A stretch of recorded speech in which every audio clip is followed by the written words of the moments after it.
Bonjour à tous et bienvenue dans Cult and Click. Je suis Ker, il est Bigby. Et on est là aujourd'hui pour faire la FAQ. Oui, vous nous avez posé plein de questions sur les internets du web. Et on a décidé, dans notre grandeur magnifique, de répondre à toutes vos questions. Enfin, pas vraiment parce qu'il y en avait beaucoup. Et donc voilà, on va essayer de passer un moment sympatoche avec vous. Alors, on va déjà faire quelques petites annonces. C'est la rentrée. Les vidéos sur la chaîne seront là, bien évidemment, mais elles avaient été déjà là cet été. D'ailleurs, on vous remercie d'avoir regardé nos nouvelles vidéos de l'été. Et il y avait notamment la nouvelle chronique qui s'appelle 1 minute pour convaincre. Si vous ne l'avez pas vue, c'est vachement bien. Et c'est ma mère qui l'a dit. Donc, si ma mère l'a dit, eh ben, c'est que c'est vrai. Et On avait dit qu'on parlait pas de ta mère. Et voilà, on tient aussi à dire. Tu veux peut-être parler de Tipeee? Vas-y. Ah bah du coup ouais, je vais parler de Tipeee. Tipeee, on n'en parlait pas beaucoup dans les vidéos avant l'été, et en fait cet été on s'est rendu compte que la monétisation de YouTube était catastrophique et que on se retrouvait dans une situation où on pouvait pas faire.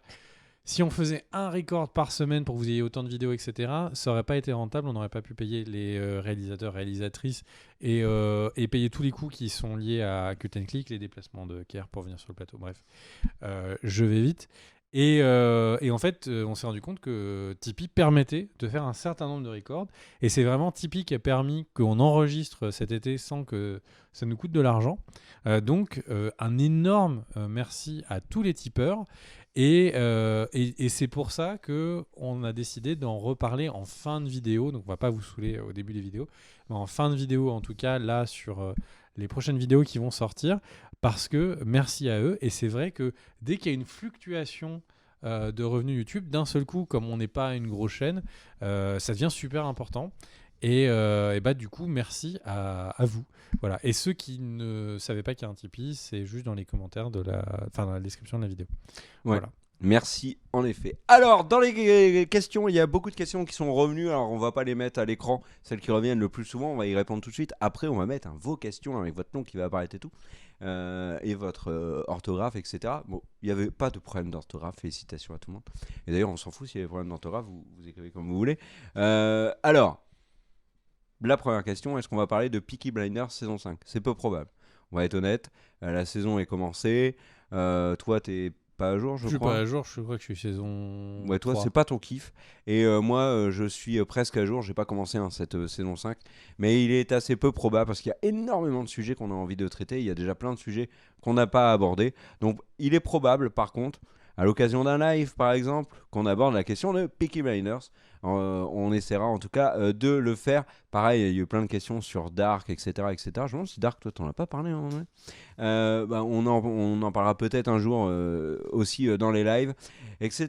Les critiques rétro vont-elles revenir, mon cher Bigby, avant que tu te mouches? Alors, avant que je me mouche, mais désolé, j'ai un rhume. Eh bien, les critiques rétro vont revenir, c'est sûr. On Mais a quand on a réfléchi Mystère. à plusieurs films, mais n'hésitez pas à les mettre en commentaire ce que vous voulez qu'on fasse en premier. Voilà, les critiques rétro, nous, ça nous plaît beaucoup. Voilà. On attend 1 mois et on fait la critique rétro de Hobbs & Shaw et 2 mois pour celle de Toy Story 4. Voilà, vous êtes un peu teasé. Bien évidemment, c'est une blagounette. Les rencontres abonnées, on ne sait pas, on verra. Ça fait toujours partie de nos projets. Donc voilà. Alors en fait, les rencontres abonnées, en vrai, le truc c'est que nous, on a juste peur que personne se pointe. Il y avait une question de quelqu'un qui disait: est-ce que vous avez toujours cette peur? La réponse est visiblement oui. La réponse est oui. Alors, j'ai vu un truc fait dont je te parle en live, qui est des personnes qui ont fait des petits formulaires pour dire est-ce que vous viendriez. Oui, mais ils remplissent ce truc, Et, ils sont pas obligés de venir. Ou alors on leur exactement. demande de donner 500 euros. On les rend les 500 balles que si vous venez. Et du coup, peut-être qu'on ferait ça. Peut-être qu'on ferait un petit formulaire pour dire est-ce que ça vous tente et organiser ça dans un bar. Mais là, très, très, très simplement, on est persuadé, enfin, je pense que c'est pareil pour tous les deux, qu'il y aurait 3 personnes et Ah non, ça- moi je pense qu'il y aurait 3000 personnes, ça va être la folie au niveau sécurité et tout. c'est Bercy. Non, bien évidemment. Et on fait tour de la salle. Ok, l'ambiance est C'est vraiment chelou. parti pour les commentaires, ma chère Daniel. Peux-tu les afficher? On va répondre à une sélection de commentaires. Et d'ailleurs, On remercie tous ceux qui ont posé les questions et on s'excuse pour ceux qui n'ont pas été sélectionnés. Ça a été compliqué de les choisir. Alors, Romain Gilbert, salut les gars, un petit historique sur votre rencontre, la création de la chaîne pour les nouveaux arrivants, c'est possible, merci d'avance, petit smiley. et alors, comme c'est une question qui revient souvent, il y en a d'autres, ma chère Daniel Lafiche, la 1 bis, etc. En fait, vous nous demandez de rappeler un peu comment on s'est connus, comment a été fondé Cut & Click. Donc voilà, je le fais, la dernière fois c'était toi. Donc en fait, moi j'étais, on va dire, rédacteur e-sport et je faisais un petit peu de stream. J'ai rejoint une boîte. Rédacteur e-sport de talent, voilà. Alors, j'ai rejoint une boîte où bossait l'ami Big B qui s'appelle OGaming. Et comme je faisais un peu de stream, l'ami Big B a dit bah écoute, tu peux essayer de faire un peu de stream. C'est là comme ça qu'on s'est connus. Au début, on pouvait pas trop se blairer, faut le dire un petit peu. Non, je rigole, ça c'est pas vrai. Ça a tout de suite bien J'apprends marché. des trucs. Ça a tout de suite bien marché. Et en fait, donc moi, je faisais une petite émission catastrophique sur StarCraft 2 qui s'appelait Miss Click à l'époque. Et puis, comme on s'est bien entendu, voilà. Sur la Web TV, on était tous les deux. Donc toi, t'étais le big boss de la Web TV. Je t'appelais patron. Tu te rappelles ? Je t'appelais patron. Et J'étais responsable de la programmation voilà. de la web télé et du site web. Et du coup, un jour, c'était un samedi après-midi, je m'en rappelle très bien. J'étais en train de téléphoner dans ma piole et on discutait tous les deux et on parlait de ciné. Et tout d'un coup, je t'ai dit, et si on faisait une émission de cinéma sur la TV, est-ce que ça serait possible?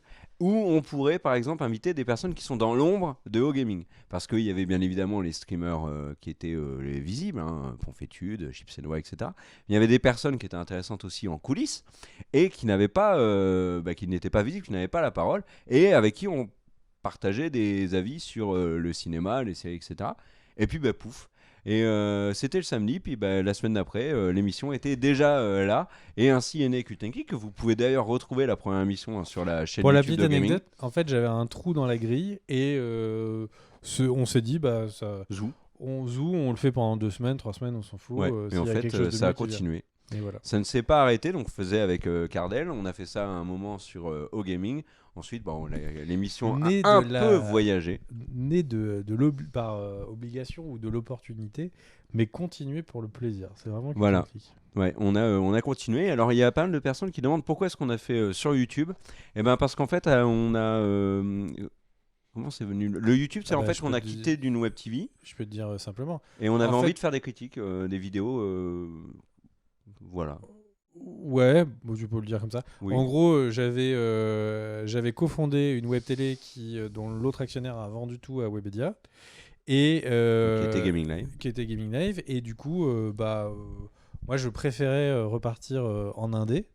Et la question, c'était comment on fait pour qu'on décroche Cut & Click de la web télé Gaming Live où on l'avait mis. Parce qu'en gros, comme c'était... on avait toujours envie de faire cette émission en ciné.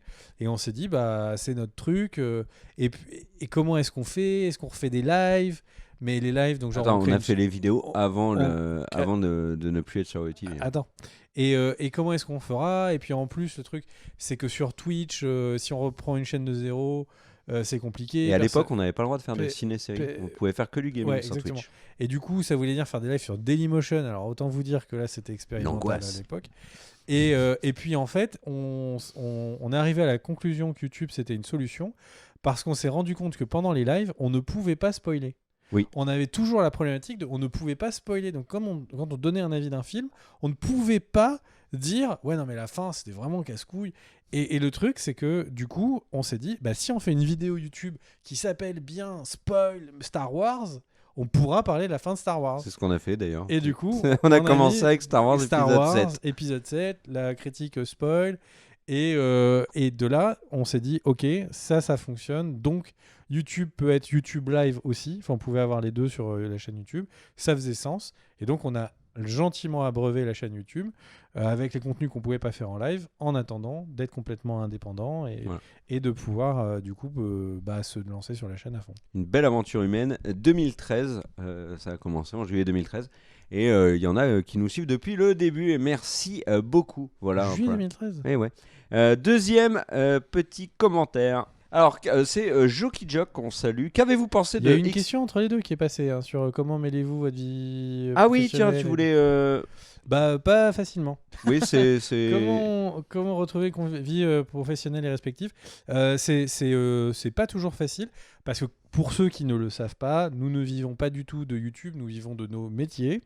Et YouTube, c'est une passion sur le côté et la chaîne de toutes les manières serait trop petite pour que n'importe qui puisse en vivre. Et du coup, comment est-ce qu'on fait pour mêler travail et passion? Bah, c'est un casse-tête. Eh ben en fait, alors il y a deux choses. Il y a le premier problème, c'est juste le comment on fait pour enregistrer. Et en fait, donc on utilise les revenus YouTube pour payer des réalisateurs, monteurs comme les Daniel qui est là et qui accepte très gentiment Et qui vous fait coucou, mais vous le et voyez qui fait pas. coucou, ouais, de faire ça comme Oupi, comme l'a fait Galadriel. Et le truc, c'est que donc on utilise l'argent pour pouvoir faire ça, pour que la chaîne YouTube ne nous prenne que le temps de l'enregistrement et un peu d'autres choses comme le fait de mettre les titres, etc. etc. Et comme ça, la chaîne nous prend un temps raisonnable par rapport à notre travail. Ça, c'est le comment. Et après, il y a... Sans parler du site avec Marquis. Voilà. Et Ménage. après, il y a vraiment salue. l'investissement personnel qui va avec, où en gros, bah, c'est en fonction du temps. Il y a des semaines où vous voyez moins de vidéos sur la chaîne, c'est juste parce que, par exemple, j'ai terminé le travail à 20h, et ou que Kerr s'est retrouvé dans les bouchons et qu'il arrive à 20h. Et comme bah, il devra partir à 22h à peu près pour ne pas rentrer... Il y a tellement de routes que pour pas qu'il arrive chez lui à 1h du matin, et bah, si moi j'ai terminé trop tard ou qu'il arrivait trop tard et qu'on a un départ qui est fixe, bah, ça réduit le nombre de vidéos que vous pouvez voir. Et puis, il y a toujours la question de dire, si l'un de nous arrive complètement claqué, on va pas démarrer l'enregistrement pour juste faire une vidéo pour le fait de faire une vidéo. Donc, on essaye toujours de prendre le temps, de faire la vidéo bien, etc. Voilà. Donc, c'est un mix entre les deux. C'est un vrai casse-tête, mais c'est un plaisir. Et pour l'instant, on arrive à tenir le coup. Et voilà. Et c'est vrai. Et on le redit, mais on l'a dit en début de vidéo. L'aide aussi des tipeurs nous a vraiment beaucoup aidé, notamment me permettre de me set-up aussi à la maison, ce qui m'a permis, moi, de pouvoir faire des vidéos qu'on n'aurait pas du tout pu faire. En fait. Toutes les vidéos où vous avez vu la tête de Kerr chez lui, ces vidéos n'existeraient pas sans les tipeurs. Je pense que c'est un moyen très simple Oui, c'est vrai. pour tout le monde de se dire ce que ça change. Voilà. Mais par contre, rassurez-vous, on essaye un maximum de se retrouver tous les deux sur le canapé. Hein. D'ailleurs, c'est ce qui arrive la plupart du temps. Nouvelle question. Alors, la première question, c'était qu'avez-vous pensé de X-Men Dark Phoenix? Eh ben, tout simplement, la réponse est dans la vidéo sur les flops de cet été. Et voilà, tout simplement, mon cher Jockey Jock. Donc, n'hésitez pas à aller voir cette vidéo pour avoir notre avis dessus. Un retour au format live de l'émission qui comportait vos visionnages et vos coups de cœur de la semaine est-il possible? C'est le format qui était notre format au tout début. Hein. L'émission, quand on l'a créée, c'était news, coup de cœur, enfin visionnage qui n'était pas forcément des coups de cœur. Et puis ensuite, un coup de cœur chacun, qui était vraiment un truc qu'on avait vu dans notre vie, mais pas récemment, et qui était un gros kiff. Le format des lives, il va revenir. Disons-le. Alors le format des lives il revient, mais pas comme ça. Non, pas comme ça. On va le retravailler. Et on veut que le truc soit vraiment propre avant de revenir. Ouais, en fait le truc c'est que en gros au début notre temps d'enregistrement n'était que le live. Oui. Puis ensuite on a essayé d'avoir live plus une ou deux vidéos.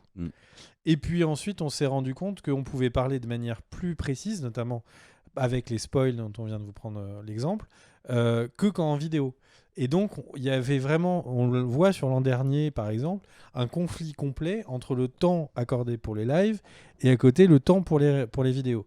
Et du coup, ça prenait sur notre temps de travail. Enfin, vraiment, on devait terminer trop tôt le travail. Enfin, pour moi, ça voulait dire que du coup, fallait que je me réveille plus tôt le lendemain à 5-6 heures pour pouvoir faire le travail. Ça prenait surtout sur notre temps de sommeil.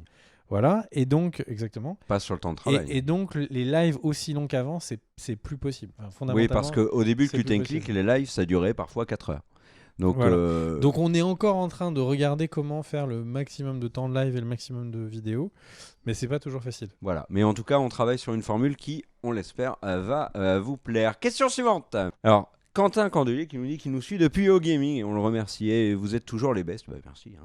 Alors sinon, est-ce que les Cult and Click Awards c'est fini de chez fini ou est-ce que ça va revenir et est-ce qu'il y aura d'autres featuring sur la chaîne? Je vais répondre pour les Cult and Click Awards. Le format des Cult and Click Awards, ça a été un vrai problème. Pourquoi? Moi, j'adorais les faire, honnêtement. Mais c'était hyper. C'est le truc le plus hardcore à organiser que j'ai eu à faire avec toi et Cardel, parce que alors, les listes n'étaient jamais remplies, parce que c'était énormément de... Ça prenait trop de temps, ça prenait énormément de temps pour les visuels, c'était extrêmement compliqué. Alors, il y avait 2 problèmes. Ouais. Donc le truc, c'est, je pense que les Cult and Click Awards sous le format que vous avez connu pour les anciens ne reviendra jamais, ça c'est clair.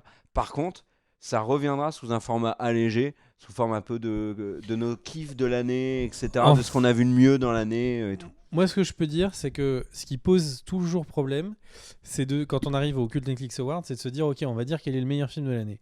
Mais si on n'a pas la sensation d'avoir vu les 50 meilleurs films de l'année, on a l'impression que c'est une fraude. Et donc, on se met une pression de fou pour regarder les 50 films, de regarder les 50 au moins pilotes de série. Mais quand on regarde qu'un seul épisode, est-ce que c'est donner sa chance à la série? Et donc, d'un seul coup, les Cult and Click Awards, ça met une pression de visionnage qui est incroyable. C'est pour ça qu'il faut plus faire comme ça, il faut faire ce qu'on a vu de mieux dans l'année. Et si Voilà. t'as pas tout vu, c'est tout, tu le dis. Moi, je le dirai, pas de problème. Moi, je suis. Question suivante. Alors, il y a Barigou qui nous dit « Salut, je vous suis du Maroc depuis l'époque au gaming. J'adore ce que vous faites. Une question. Quelles sont vos meilleures anecdotes autour de l'émission ?» Alors déjà, merci, Ilia. Alors, c'est quoi tes meilleures anecdotes? Moi, je peux commencer une, moi? Vas-y. Alors, moi, c'était il y a longtemps, c'était l'ami Marquis qui nous avait envoyé les Funko. Tu sais, à nos... Et Cardel qui l'a fait tomber comme un gros bourrin après l'avoir eu 3 secondes dans ses mains. Ça m'a vraiment, c'est un super souvenir. Mais indéniablement, pour moi, le meilleur souvenir ever de la chaîne, mais c'est notre fou rire sur Game of Thrones. Mais à chaque fois, je le revois, mais je suis plié, j'en peux plus. Mais là, tu vois, j'en parle, je suis en train de rigoler là. Alors, moi j'en ai plein. Ouais, moi aussi. En vrac, il y a quand on faisait les records chez moi avec le Canexpi qui était en Ouais. train de mourir, Ouais. on commençait assis, on terminait allongé. Le livreur de pizza. Il y a qui le intervient. livreur de pizza. On pouvait plus. On avait fait un live de 4 heures et du coup on n'en pouvait plus. On a appelé des pizzas pendant le live et on a fait venir le livreur pour qu'il nous dise quels étaient ses coups de cœur de l'année cinéma et jeux vidéo. En Donc direct. ça c'était marrant. C'est très sympa. Il y avait tous les photomontages qui étaient faits par Marquis. Ouais. J'avais envoyé à une fille que je fréquentais à l'époque un des photomontages. Ça l'a fait marrer, ça m'a obtenu un rencard. Ça, c'est marrant. Il y a le moment où j'ai méga spoilé House of Cards. of Cards. J'arrive, donc j'avais ça, terminé le c'était travail très drôle. super tard. J'arrive, le live a déjà commencé. Ils me disent qu'est-ce que t'as pensé d'House of Cards? Et là je dis c'est vraiment bien, sauf sauf le personnage qui meurt. Et voilà, donc je spoil tout le monde alors que la série elle a 4 jours. Il y a le fou rire ici qui est quand même énorme. Depuis il y a pas longtemps, cet été, la vidéo sur Ryan sur Oui, Star Wars. sur Star Wars, Vos c'était réactions génial. dans les commentaires, c'était Ouais. juste mortel. Ouais. Il y a L'émission avec Popcorn et Maître Thibaut, moi j'ai un très bon souvenir. ouais, il y a vraiment un truc. Après, c'est un truc très couillon. Mais le fait est que assez régulièrement, j'ai un moment, je sais pas, dans les transports et tout, et je me balade dans les commentaires et je lis vos commentaires. Et il y en a X de marrant. Ça me fait toujours marrer. Et ça c'est toujours un moment que j'aime bien. Et tu vois, il y en a plein, quoi. Moi je rajouterais le spoil de Viking que j'ai fait en pleine vidéo The Walking Dead. C'était très drôle parce qu'en fait je voulais dire série, je voulais dire le mot série et en fait je voulais dire il y a d'autres séries qui l'ont fait et j'avais en tête Viking et du coup j'ai dit il y a d'autres Vikings avec la tête de Greg qui est devenue blanc et moi qui étais plié j'en pouvais plus. Donc ça c'est très drôle, mais fou rire bien sûr sur Star Wars et le truc c'est que on l'a coupé la raison de pourquoi j'ai un fou rire, mais moi j'en pouvais plus. C'était c'était magique. Ouais, non. Ouais, il y a vraiment plein de trucs il y a plein d'anecdotes très touchantes. Ouais. Et il y a des moments touchants aussi. Il y a certaines Je t'ai jamais rencontres, touché certains. comme ça. Non, mais Qu'est-ce que tu annonces? Il y a des Je suis- la réaction du public dans les commentaires, par exemple. Tu le dis, la vidéo Star Wars aussi, mais c'est tout con, mais juste être tendance. Alors après, on comprend rien au calcul. Enfin, moi, en tout cas, je comprends rien au calcul de l'algorithme YouTube, blablabla. Mais quand on a eu les records d'audience, par exemple, sur les GOT, pour la saison 7, ouais, pour la saison 7, on était sidérés, tu vois. Bah ouais, ça m'a moins marqué. Surtout que les gens étaient là pour nous, pas du tout.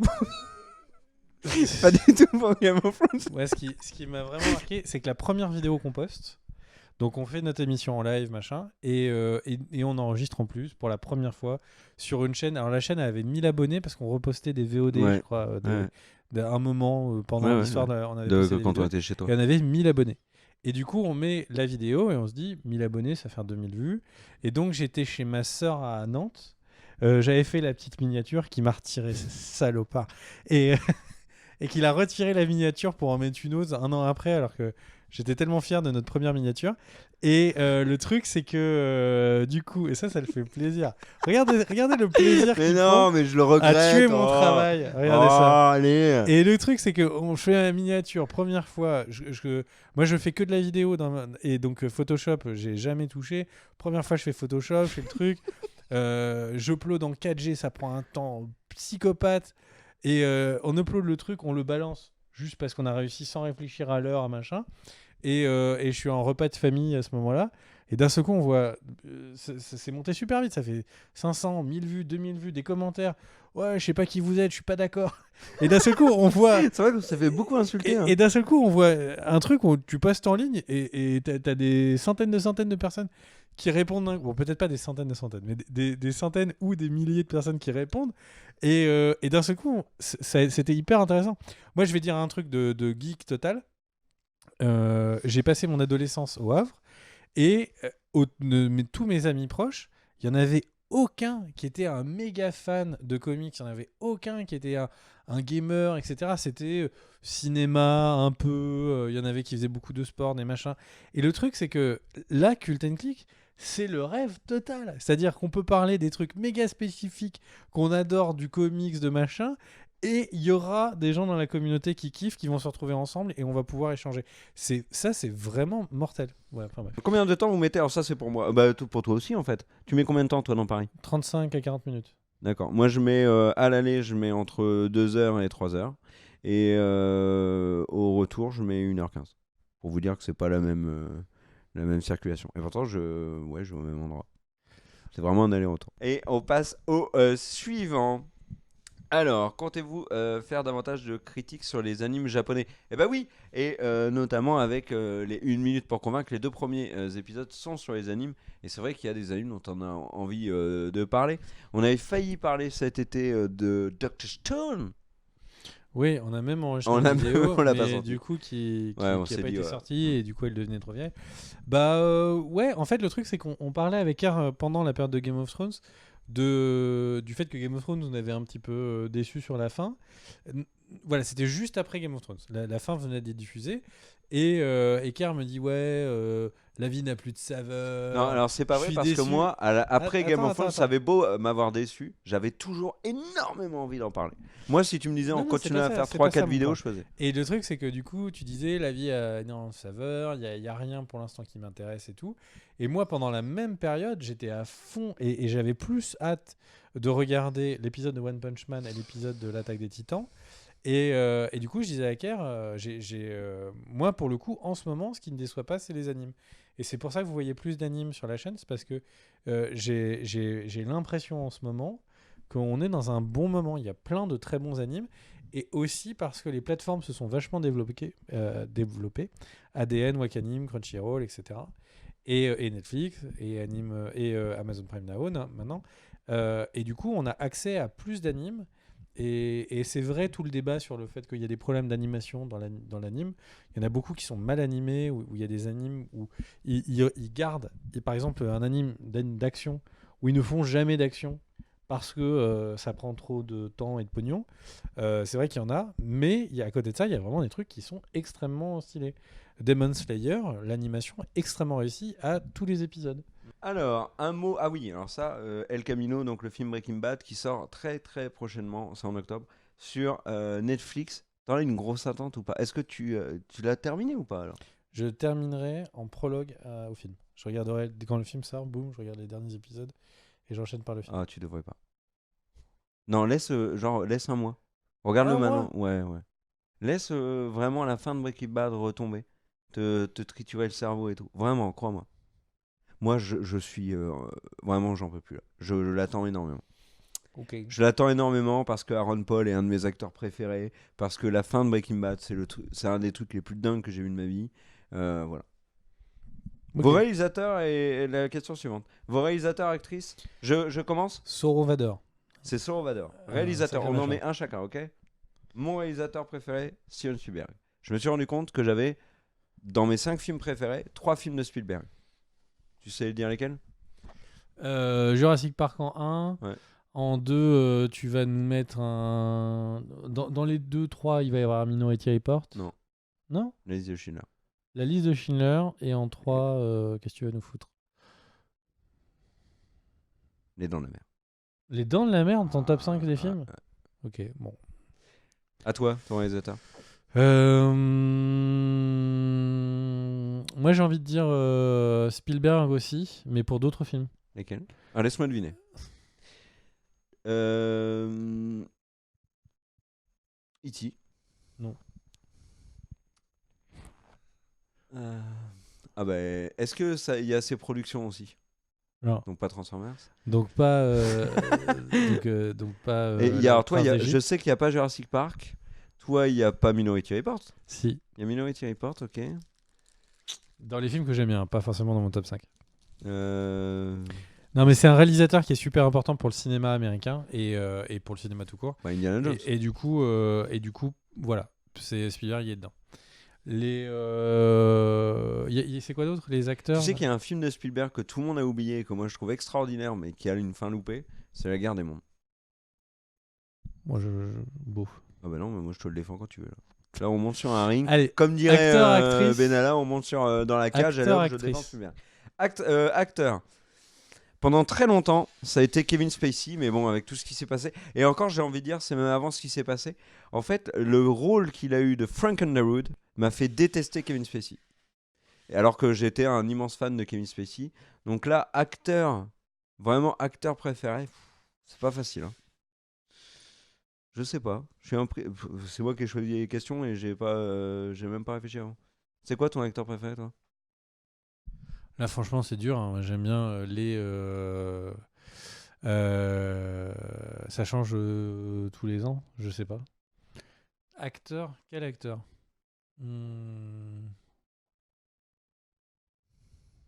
C'est chaud, hein? C'est super chaud. Ouais. Moi, il n'y a pas d'acteur où je me dis, bah, il sort au ciné. Tu vois, Joaquin Phoenix, c'est un acteur que j'ai toujours apprécié. Pourtant, il Joaquin arrive dans le Phoenix, Joker et je suis hype, mais sans plus. Quoi. Cumberbatch. C'est des acteurs que j'aime bien, mais est-ce que ça veut dire que c'est mon acteur préféré? Tom Pas Hardy. du tout.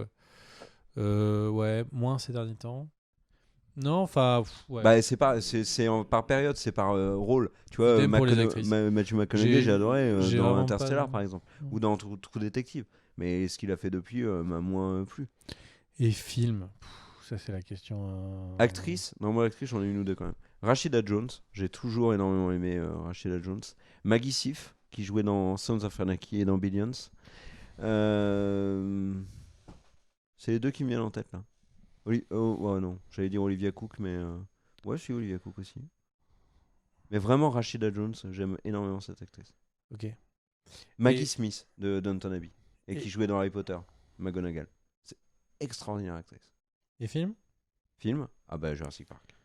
C'est le film de ma vie, très clairement. C'est le truc dans ma vie hors proche et tout qui a eu le plus d'influence sur ma vie. Et en dehors de Jurassic Park, où l'impact du film est plus raisonnable, mais c'est vraiment un film qui m'a énormément marqué et qui est à presque par égal mon film préféré avec Jurassic Park, c'est American Beauty de Sam Mendes. Moi j'ai galéré là. Film préféré, putain. Je peux pas dire que j'ai un film préféré. Il y a beaucoup de films que j'adore, mais qui sont dans des thématiques tellement différentes. Bah, une fois, t'avais parlé de Metropolis, Le Faucon Maltais et tout. Ouais, mais ça, c'est des films que j'adore, mais c'est film préféré numéro 1. Tu m'avais dit Taxi 3 aussi, non? Non, je sais pas si ce serait pas un Fight Club, tu vois. Parce que. Surcoté. DiCaprio est nul. Parce que. Ouais, je sais pas, peut-être un Fight Club. Ouais, ça Fight Club aussi fait partie des très très bons films. On enchaîne. Alors, maintenant que la série est terminée, selon vous, quels sont les acteurs de Game of Thrones qui vont avoir une belle carrière au cinéma? Eh ben, je vais surprendre tout le monde, mais moi je suis persuadé qu'Emilia Clarke va avoir une très belle carrière d'actrice. Parce qu'elle a un vrai talent, contrairement à ce que beaucoup de gens disent et se moquent. Elle a un vrai talent. Ouais. Et Après, Richard Madden aussi. Richard Madden et Kit Harington. Oh, Kit Harington. Ouais. Kit Ouais, Harington, Kit Harington il, aussi. il est trop beau gosse, trop bankable. Rose pour et rien Leslie, faire. qui jouait Ygritte. Ouais. Ouais, sur elle. Par contre, je ne crois pas Elle- du tout. Celle-là, Je ne bon. crois pas du tout. Ah si, Rose, bah, elle a déjà. Oui, elle a mais déjà- elle est Ouais, à dans Marseille. ce coup de fight, elle est énorme. Ouais. Au cinéma, on a dit. Hein. Non, Là, je mais pense carrière, à la télé, au cinéma, peu importe. Celle en qui je ne crois pas du tout. Alors, il faut voir. Alors, Maisie Williams, il faut voir. Il faut qu'elle grandisse un peu. Sophie Turner, j'y crois pas du tout. Ouais, Dark Phoenix, là, c'est chaud. Ouais. Non. Mais Richard Madden, ouais. De toutes les manières, Richard Madden, c'est celui qui est sur les Eternals, là. Mm. Donc, si c'est pas un échec, il sera forcément dans 20 ans de MCU. Donc, déjà, ça va le rendre assez présent. Sean Bean, qui jouait Ned Stark, je pense qu'il fera un truc dans sa vie. Ouais. Question suivante. Et alors, c'est Malco Min-ho. Et d'après vous, quels sont les films du MCU qui sont entrés dans l'histoire du ciné, comme ont pu l'être les Star Wars, Harry Potter, etc. Et sinon, une vidéo où vous nous montrerez votre collection geek, c'est dans les plans. Alors, Les films du MCU qui vont vraiment marquer l'histoire du ciné, pour moi, il y en a que 2. Vraiment marqués. Il y a Les Gardiens de la Galaxie, pour son côté décalé.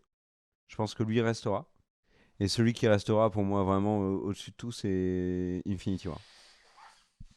alors pour moi, celui Et qui peut-être reste, Endgame restera aussi, on sait pas. Ouais, peut-être Endgame quand même. pour moi, celui qui restera à travers les âges, c'est Avengers 1. Voilà. Et, Ouais, c'est pas con. Ouais. pour moi, c'est vraiment celui qui Ouais, restera. Infinity War. Ouais. Et voilà. Et c'est tout. Bah, même pas Infinity War. Bah, Infinity War, on en parlera, les gens continueront dans 10 ans d'entendre parler pour les records. Non, Là, mais il est pour dans le top Thanos. 10, Mais non, etc. pour Thanos. Pour la surprise de la fin. Tout le monde était sur le cul. Ouais. Bah, ouais, ok. Je dirais le snap, Avengers 1, Infinity War. Emeric Lecam qui nous dit: pensez-vous qu'il y a un malaise dans le cinéma actuel à nous proposer de nouvelles histoires? Est-ce que le cinéma des débuts 2000 n'était-il pas mieux que ces dernières années? Alors, je vais répondre que dans les années 2000, le premier sujet dans tous les dans vraiment tous les magazines de ciné, c'était le cinéma ne se renouvelle pas, il n'y a Exactement. que des suites Voilà. et des films catastrophes. Parce que 98, Le pic 99, de Dante, Volcano. c'était que des films catastrophes. Deep Et Impact. donc, en vrai, c'est un sujet qui existe toujours. Ouais, mais c'est plus fort maintenant. Alors, c'est plus fort maintenant parce que les films de super-héros existent.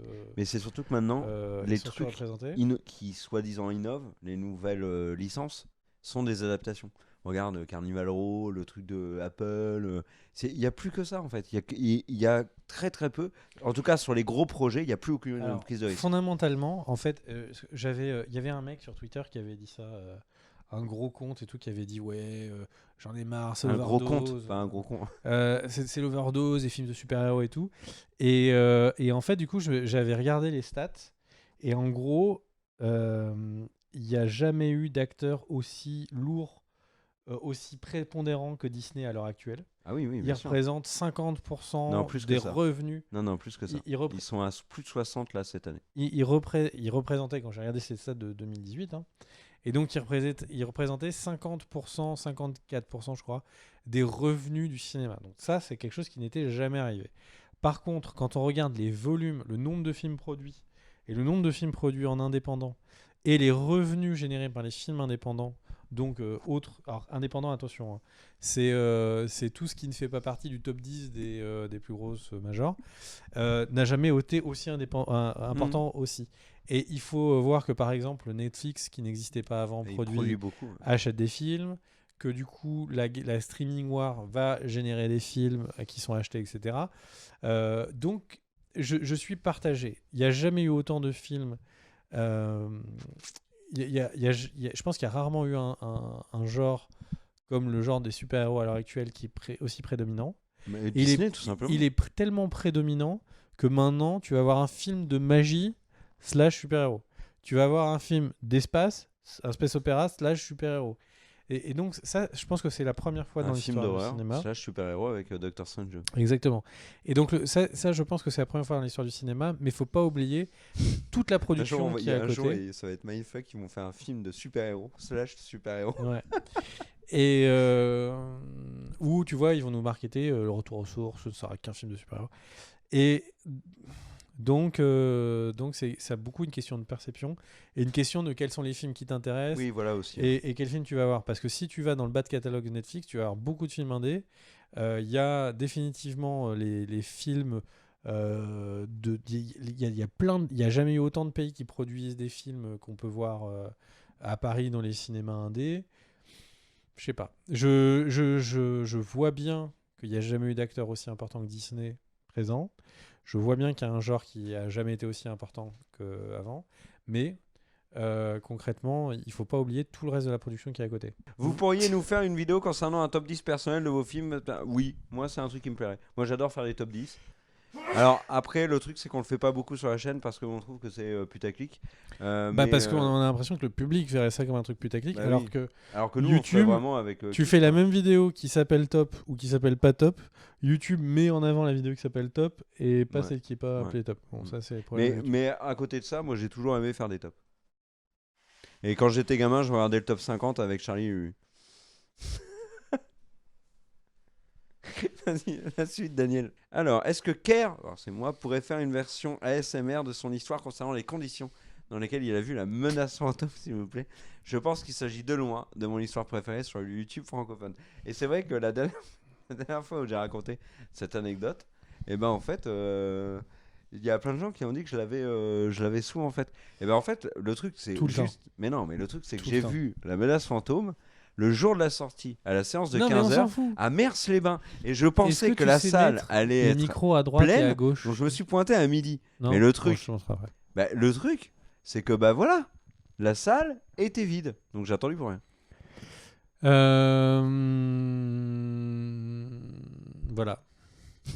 On passe à la suite. Il y en a plus là, si. Ah, bah la question la plus importante de Nathan Gouzien pour terminer. Comment ça va? Comment ça va? Et bah écoute, ça va pas mal. Cette vidéo est sans doute beaucoup trop longue, mais à part ça, ça va. Ouais, ça va pas mal aussi. La vidéo est en effet beaucoup trop longue. Merci à tous d'avoir regardé cette FAQ. On est navré de ne pas avoir répondu à tout le monde. Vous voyez, rien déjà que 20 réponses, ça a Mais il n'y été. a plus personne qui regarde, les gars. Ça a été oui, je sais. Ça a été Ouais, très là, long. là, concrètement, Bah il y a oui. juste Daniel qui fait le montage. C'est la seule qui est en train de regarder cette vidéo. Ouais. Peut-être toi, si tu veux vérifier que Daniel a coupé la vidéo au bon moment. Mais là, on est à 3, on est peinard. là. Ouais, c'est vrai. Bon. Et Daniel, Allez. il faudra que tu mettes les sujets plus vite Ouais. pour les prochaines. Ouais, Là, je sais Daniel, pas, là-haut. d'habitude, t'es tac, tac, tac, tac. Ouais. Là, qu'est-ce qui s'est passé? Tu étais sur Instagram? Tu regardais tes réseaux sociaux? Oh là là. Je sais même pas si on dit au revoir vu que Allez. on est qu'entre nous. Au revoir à tous et merci d'avoir regardé cette vidéo. Salut Ciao. Daniel, merci à toi de monter cette vidéo et à toi Kerr de regarder la fin pour vérifier que c'est bien coupé. Merci à tous les deux, moi vous savez que je vous kiffe. N'hésitez pas à m'appeler une fois que vous avez fini parce que ça doit être sans doute une tâche bien solitaire. Voilà, puis on re-recorde la semaine prochaine. Des bisous, ciao ciao. Let's go!